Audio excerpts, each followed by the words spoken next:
Hey guys, it's Sasha Nicole, and as promised, I have a part 2 with my Power AirFryer XL. I've already fried a small wing prior to this video. I wanted to make sure that the air fryer actually worked decent with chicken before I made a whole batch. I typically don't add egg to my chicken. It's extra work. I just season it, dump it in flour, put it in. But when I asked my friend Tony, once again, how he did his chicken, he said that he dipped it in egg and then in flour. It binds the flour to the skin better. And that's what I was worried about using this, because I don't know how this is going to behave.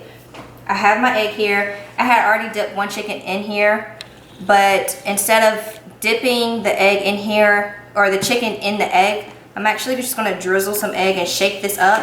I have the chicken already pre-seasoned. So I drained some of the water out of this chicken, and I'm just like, y'all don't judge me. I'm not a pro at this. I'm just gonna drizzle some of the egg in here because I ain't got time to be dipping chicken one at a time. And it's late. So I'm just gonna shake it up and just eye it to see if I think it needs a little more. I think I'm gonna add a little bit more. I'm not about to dip this chicken in one by one. It's already pre-seasoned. I season my chicken because a lot of people, they try to season their flour and they're not sure how much seasoning to actually put in the flour. It's, you know, just season your chicken then flour it. Make it simple. That way you can control how much seasoning goes on your chicken versus wasting a whole bunch of seasoning and throwing away flour because you're seasoning flour instead of seasoning chicken.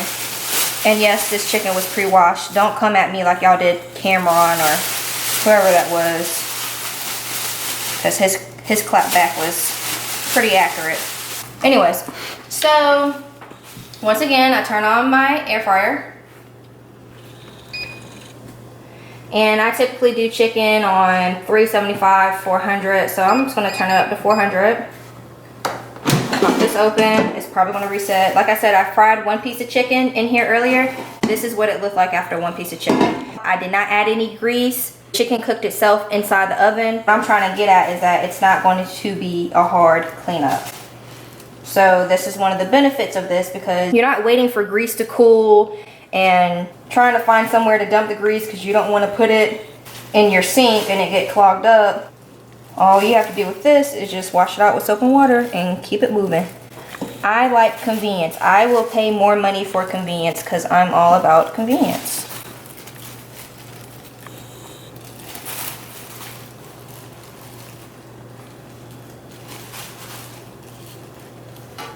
So I'm laying this in here the best way possible so that they're not really on top of one another. But you do what you can, you know. So this is what it's going to look like in here.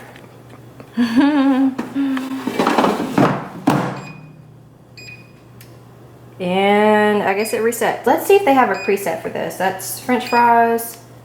That was, what, roast beef, shrimp, cake, chicken. They have chicken. 20 minutes. Okay, I want a preset of chicken. It's doing it at 360. I don't want 360. I want it at least at 380. So it let me change the temperature. And in the instructions, it says that it has presets, but you can adjust it to whatever temperature, how many other minutes you think it would take.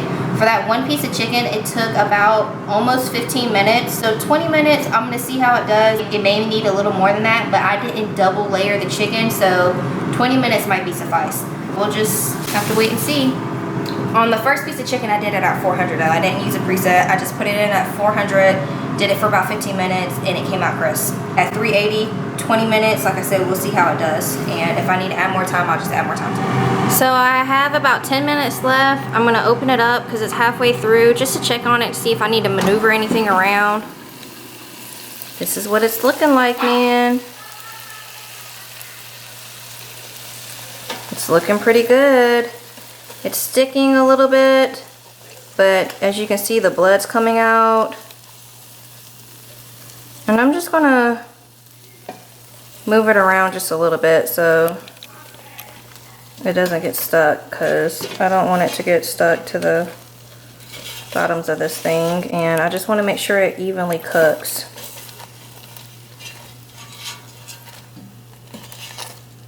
Does not look very appetizing right now, I will admit. But like I said, I fried one earlier and it came out pretty good, you know?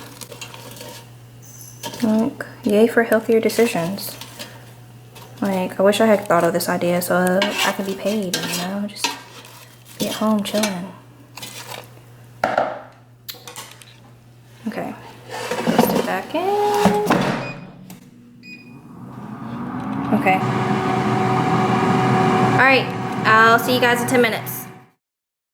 So, the air fryer just cut off. It beeped 5 times and then it completely cut off. So this is what it looks like. I might have to do more time. Don't be alarmed. We'll just have to see.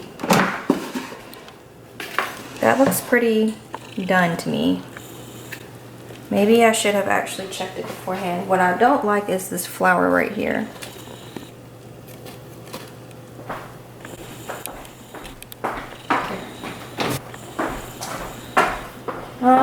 So this is a little weird. I'm actually going to cut it off for just a little bit more because even though it's a little dark on some areas, there are sides that didn't cook all the way through.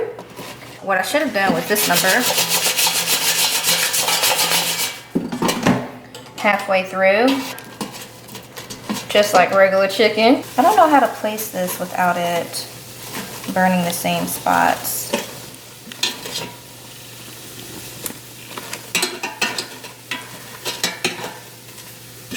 Look at that quality. Oh my god, I'm zoomed all the way in. I'll put this back in. And I'm just gonna freehand it. It automatically goes to 15 minutes. I think I can add and subtract. I'm gonna do 10 minutes. But I'm gonna check it halfway through. So I'll see you guys in another 5 minutes. Alright, so it's been 5 minutes and I'm just gonna check on it.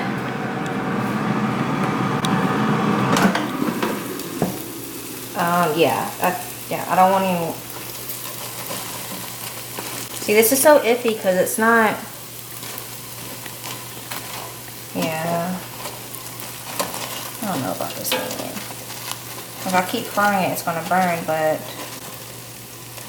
we've got to get these. Maybe I wasn't flipping it the right way or something. So I'm gonna take out the pieces that are good. Continue to cook the pieces that need a little more love to them. We're gonna put this back in for another 5 minutes, for the remaining 5 minutes of the 10 minutes, and let it go from there. Okay, so it's been 3 minutes and I don't want it to burn. So yeah, I'm going to take this out. This is pretty golden now. It smells good.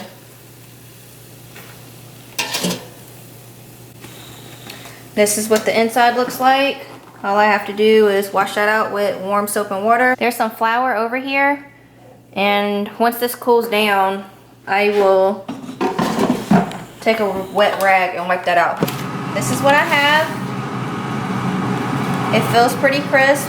The taste is what I'm concerned about.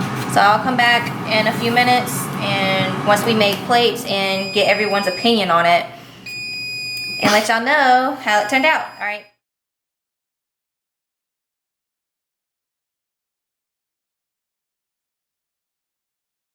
So we've got tables here set up in John's man cave, hanging out with John tonight. This is my niece Oriana. Oriana, what do you think about the chicken?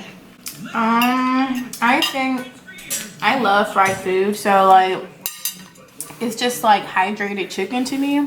So when I bite into it, I want to taste grease, but I taste water. So hot sauce. So how's it with the hot sauce? Better. Dip it some hot sauce and red grease. It's good. So my opinion on the chicken is that it tastes pretty good to me.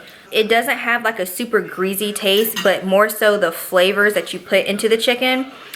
And yeah, it tastes pretty good. Okay, John, so what do you think about the chicken? Fried chicken's one of your favorites, so what'd you think about it?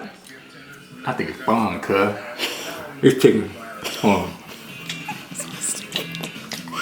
It still got the good taste of chicken. Okay. But because you know it won't fried in grease, you think it won't chicken. I think it might be like some Fisher Price, some Fisher plastic Price food or something. But it really tastes good. It tastes real good. Still got the flavor and everything, and I'm real surprised that it still has the flavor. I thought the grease and everything would give the chicken's flavor, but apparently not. It just needs to be cooked. It's still chicken.